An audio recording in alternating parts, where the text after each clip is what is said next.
신자들의 교회 이제 세 번째 시간이고요. 조금 파워포인트를 좀 바꿨습니다.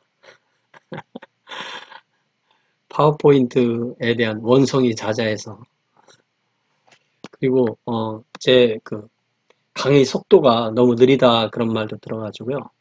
좀 더 빨리 진행해 보려고 노력합니다. 자, 이분이 도널드 던버고요. 1927년생이고 2005년도에 돌아가셨습니다. 아주 의지가 강하게 나오죠. 원서는 말씀드렸듯이 신자들이라는 그 S에 소유격을 나타내는 표시가 붙고요. 부제는 The History and Character of Radical Protestantism. 그래서 이게 근원주의 개신교의 역사와 성격 이렇게 되어 있죠. 그래서 우리가 그동안 다룬 것은 이제 이 근원 개신교가 어디에 교회 전체에서 어디에 속하는가 요걸 했고요. 그것이 제1부였고 이제 2부는 신자들의 교회 역사 이렇게 해서 12세기, 15세기에 하나씩 하고 그 다음에 16, 17, 18, 19, 20 해서 10개에서 각 세계 2개씩 해서 총 12개 교회를 다루게 됩니다. 우리 번역서에서는 71페이지, 75페이지까지인데 간단한 내용이지만 이 2부의 기본 내용이기 때문에 같이 보겠습니다. 자, 2부는 중세 두 운동인 왈도파와 체코 형제단에 대한 역사 서술에서부터 출발한다. 이들은 신자들의 교회 운동의 윤곽을 그리는 주요한 방식들과 같은 모습을 띈다.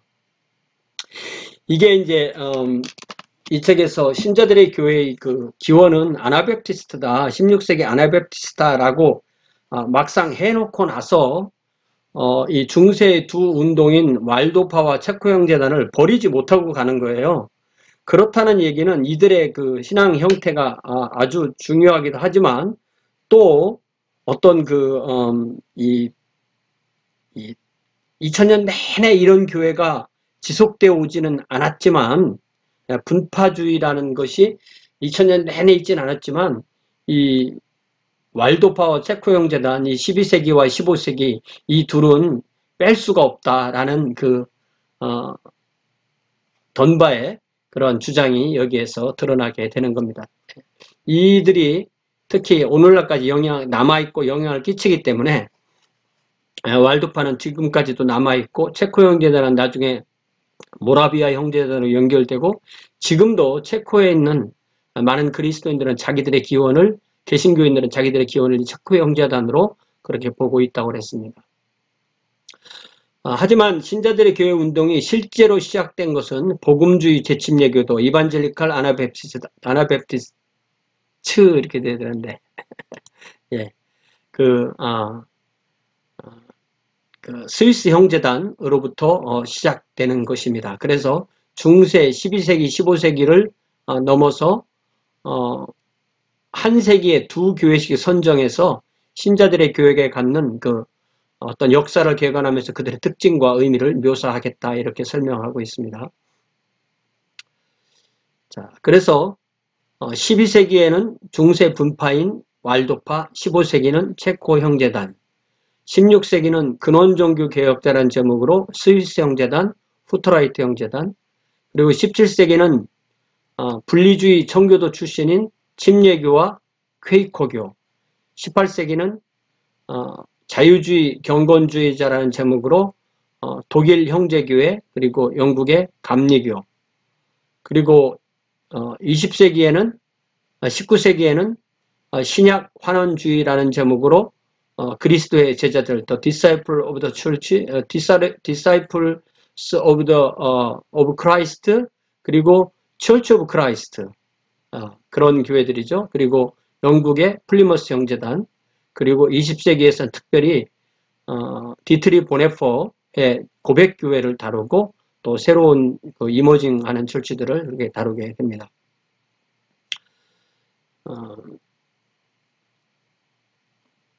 중세 교회, 중세교회를 어디부터 둘 것이냐라고 할 때 좀 일찍 잡는 사람은 400년부터 두고요. 늦게 잡는 사람들은 581년 그레고리우스 1세 교황부터 잡는 사람도 있지만 어쨌든 중세 1000년 이렇게 얘기할 때 중세교회는 교회에 대한 교리가 아주 강했고 그 교회에 대한 교리가 국가교회와 연결이 돼 있었습니다. 그래서 교회에 대한 교리에 순응하지 않는 견해를 제대로 점검하지 않은 채 내버려 두는 것은 너무나 큰 위험을 가져온다. 왜 그렇겠어요?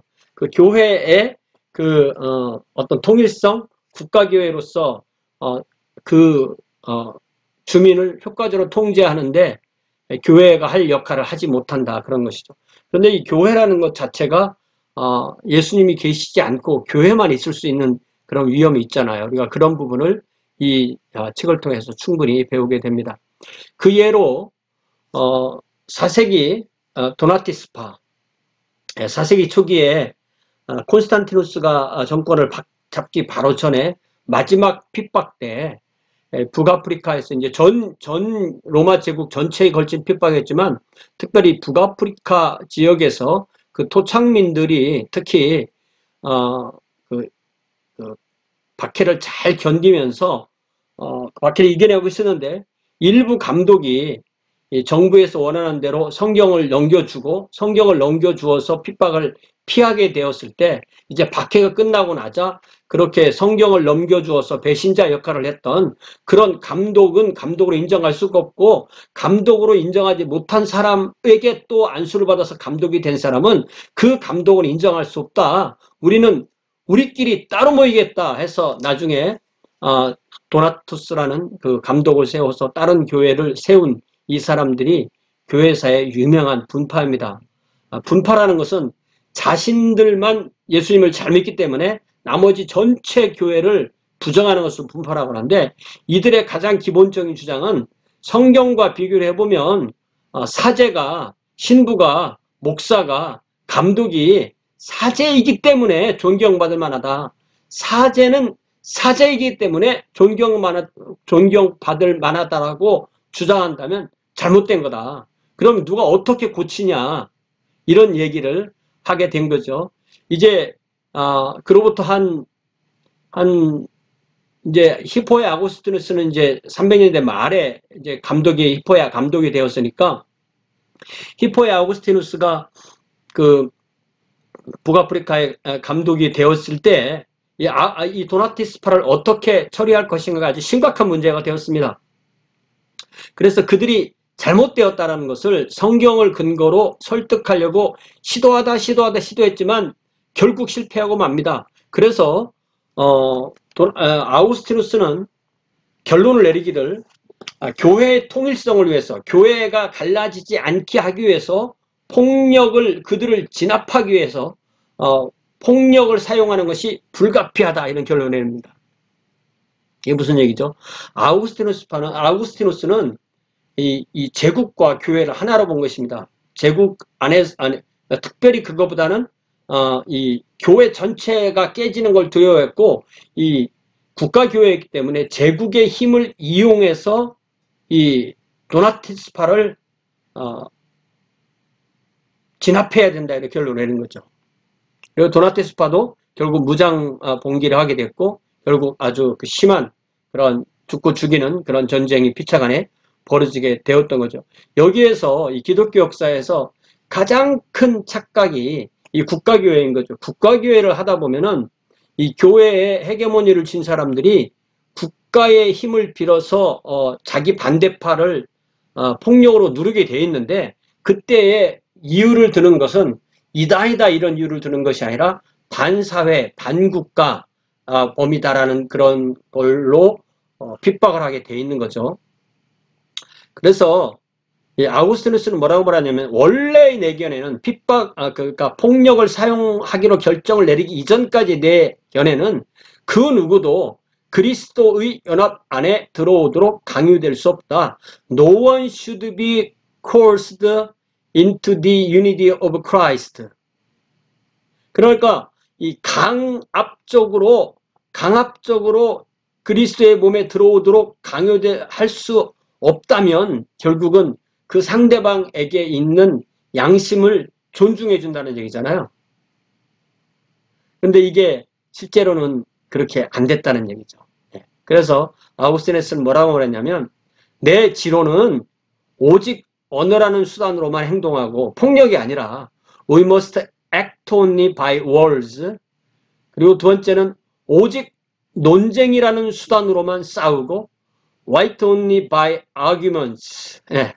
우리가 토론, 논쟁, 디베이트, 아규먼트로만 서로 싸울 수 있고, 그리고 세 번째로는 오직 이성이라는 힘으로만 이겨야 한다.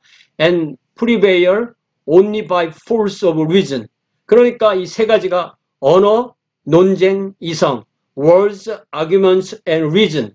이 세 가지로만 행동을 해야 되는데 이거에다가 그러니까 이 논리가 딸리니까 말도 딸리고 논쟁도 딸리고 이성도 딸리니까 국가의 그 힘을 이용했다 이거예요. 오늘날 이 아우구스티누스의 이런 결정을 그 시대는 다 그랬어. 이렇게 변호할 수 없습니다. 만약에 아우구스티누스가 이런 식으로 가지 않았다면 국가와 교회를 명확하게 분리했다면 기독교 중세 천년이 그렇게 안 갈 수도 있었던 거예요. 자, 교회 분열이라는 위협에 직면한 그는 폭력 사용이 분열 자체보다는 덜 악하다고 결론을 내렸다는 것입니다. 그래서 아우구스티누스는 자기 이론을 펴기 위해서 처음에는 혼인잔치의 비유를 들어서 큰 길과 산울타리로 나가서 사람들을 억지로라도 데려다가 내 집을 채워라. 이 단어가 좀 애매합니다. 억지로라도 데려다. 우리 성경에서는 강청이라고 되어 있잖아요. 강청. 그러니까 강청이 어디까지냐. 강청이 어디까지냐. 상대방의 인격을 침해하기 시작하면 강청을 넘어가는 거고 상대방의 인격을 인정해 주었을 때는 그게 강청까지 가는 거겠죠. 그래서 그 말씀을 억지로라도 데려와라 이거죠. 사람이 이 예배의 자유와 이 양심의 자유는 같이 가는 겁니다. 그런데 이 말씀을 이렇게 적용했다는 거죠. 이 견해는 그래서 중세까지 종교상 반론을 잠재우기 위하여 폭력을 사용하는 것을 정당화한 표준이 되었다. 이에 대해서 비국교도들은 예를 들자면 도나투스파 같은 비국교들은 밀과 가라지의 비유를 통해서 이제 그 비유를 보면 맨 처음에 종들이 밀을 뿌리고 그 다음에 자고 나서 며칠 있다 보니까 잡초도 났죠. 그래서 종들이 밀을 심었는데 잡초는 왜 났습니까? 주인의 말이 악한 자가 와서 잡초를 뿌렸구나. 그러면 우리가 가서 잡초를 뽑을까요? 뿌리채 뽑을까요? 라고 할 때 주인은 밀 이삭과 가라지를 같이 자라게 해라. 가라지를 뽑다 보면 하나라도 밀 이삭이 뽑히게 된다. 그러니까 같이 자라게 두어라. 나중에 되면 가라지는 더 커서 삐쭉 나오게 되니까 그때 다 자르고 그 다음에 밀이삭을 자르면 된다. 추수 때까지 둘 다 함께 자라도록 내버려 두라고 제지했다. 그래서 이 밭이 원래 이제 성경에 보면 이 밭은 세상이요 이렇게 됐잖아요. 그래서 사실 이게 이제 이 비유를 인용하기 좀 애매한 부분이 이렇게 인용하면 좀 애매한데 교회 안에는 이 밀과 가라지가 함께 있으면 안 됩니다. 그러나 교회 밖에는 밀과 가라지가 함께 있을 수 있습니다. 그래서 이 내버려 두라고 할 때는 국가에서 이걸 내버려 두라는 거고요. 그러나 이 신자들의 교회는 사실은 이 교회 안에는 이 가라지가 회원권을 가져서는 안 된다. 이렇게 이해를 했던 거죠. 그래서 이 덤바가 이것을 인용할 때는 이렇게 인용했지만 우리 주님께서 이 해석을 해주실 때 분명히 밭은 세상이라고 그렇게 말씀하셨죠. 어쨌든 이 덤바가 이걸 설명할 때 이용했던 강조했던 것은 강압적으로 미리 뽑지 않아야 된다. 이걸 강조한 거죠. 자, 중세기 신자들의 운동을 대표하는 두 운동은 이 왈도파와 체코 형제단이 있는데 이들은 아우구스티누스가 말한 하나님의 도성을 사실상 로마 교회와 동일시하는 것을 용납할 수가 없었다. 그러니까 더 시리 오브 갓이라는 것은요, 더 킹덤 오브 갓의 조금 더 줄인 형태죠. 그래서 결국은 이 세상의 왕국인 로마 제국은 망하지만 하나님의 도성인 이 교회는 계속 살아남을 것이다. 그렇지만 그런데 그것이 로마 교회다, 이렇게 로마 가톨릭 교회다 이렇게 했을 때 이 왈도파나 체코 형제들은 그것을 용납할 수가 없어. 그걸 받아들이지 않았다는 거죠. 그래서 그 두 운동이 바로 왈도파, 왈덴시안,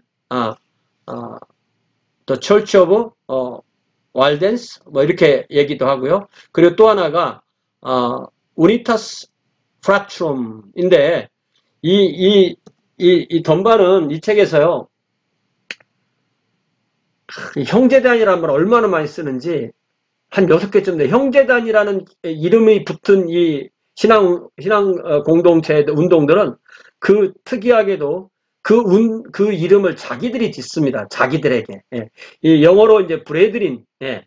이 프라트롬, 브레드린이라는 말은요, 브라더는 혈연의 형제를 쓸 때 쓰는 말이고, 물론 신앙의 형제까지 같이 쓰는데, 브레든이라는 말을 딱 쓰면 그거는 무조건 신앙의 형제들을 의미합니다. 그래서 한 6개, 5, 6개 정도가 이 책에 12개 중에 한 5, 6개가 브레드린이라는 말을 자기들을 두는 말로 쓰는데, 그걸 또 구별하지 않고 그냥 그대로 다 써요. 그래서 저는 여기에 얘가 우니타스 프라츄럼 이렇게 되는데 이 말 안에는 체코란 말이 없잖아요. 그런데 제가 번역할 때 다 그 말을 집어 넣은 겁니다. 그걸 여러분들이 이해를 하시면 좋겠어요. 이 두 운동은 신자들의 교회 표식에 열거할 많은 특징과 부합하지만 동시에 중세 가톨릭 교회 행습과 신앙에서 온 여러 다른 모습도 가지기 때문에 이것을 정확하게 신자들의 교회의 기원이라고는 말하지 못하지만 이 두 교회를 신자들의 교회에 집어넣어야 된다. 이 두 운동이 보여주는 생명력과 가르침에 주목하는 것은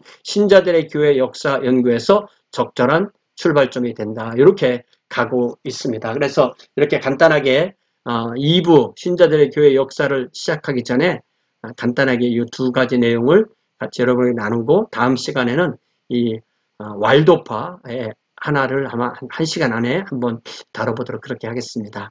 고맙습니다. 여기서 마치겠습니다.